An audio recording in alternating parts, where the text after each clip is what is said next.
Mobile থেকে ভালো ভালো অনেক কিছু শিখেন। কেন? কিতাবগুলো কি সব জ্বলে পুড়ে ছাই হয়ে গেছে নাকি?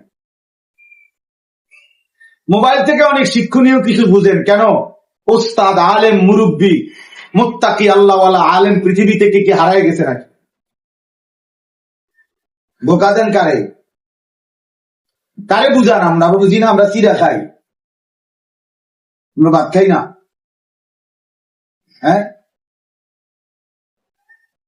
এই জন্য বুঝত নিজের হেফাজত। কারোর জন্যই কেউ থামে না, কারোর জন্যই কেউ আটকাবে না,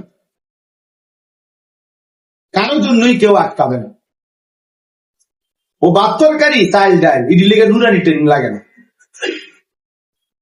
এত কিছু লাগে। শুধু ভাত খাওয়া, শুধু দুনিয়া চলা, পেট চলা, একটা বউ আর 3টা বাচ্চা, এনে 4 জন আর আমি একজন 5 জন।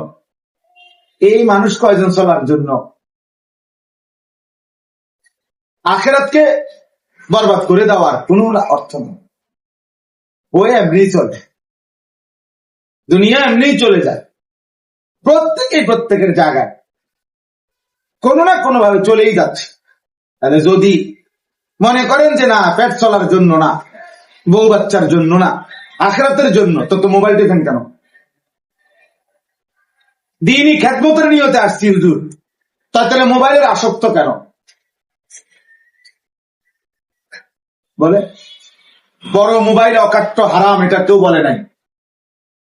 প্রয়োজন তো প্রয়োজনই, যেখানে যেটা প্রয়োজন তো ঠিক আছে, ঠিক আছে। আমার মাদ্রাসার জন্য আমি একটা ব্যানার বানাইছি। এখন আমার মাদ্রাসায় আমি 15 থেকে 30 বছর মেয়াদী স্কুল, কলেজ, ইউনিভার্সিটির ছেলেদের জন্য 3 দিন ব্যাপী প্রশিক্ষণ কোর্সের আয়োজন করছি। 5, 6, 7 আগস্ট শুধু জেনারেল ছেলেদের জন্য। আগামী সপ্তাহে হবে। মির হোসেন ভাইয়ের বুদ্ধি নিউমের থেকে ইনশাআল্লাহ, মানে তো প্রশিক্ষণের ইমাম। তো এই জন্য বললাম, তো ওইটার একটা স্টেজ ব্যানার বানাইছি। মানে এটা তো ওখানে কাজ করতেছে, ওদের দিকে বারবার আমার কাছে মোবাইলে এটা হয়নি, ওইটা হয়নি পাঠাইতেছে। আমি দেখতে এখানে আসা পর্যন্ত দেখছি, ঠিক আছে, এটা দাও, ওইটা কাইটা দাও, ওইটা আগাও, ওইটা পিছাও, খালাস। তো ঠিক আছে, এটা তো ভীষণ দরকার, ফায়দা হয়েছে আমার। ওটা দাউদ কেন্দ্রিক থেকে আমার এখান থেকে আমি কাজটা কি করে দিছি, সমাধান করে দিছি। এটাও হারাম না।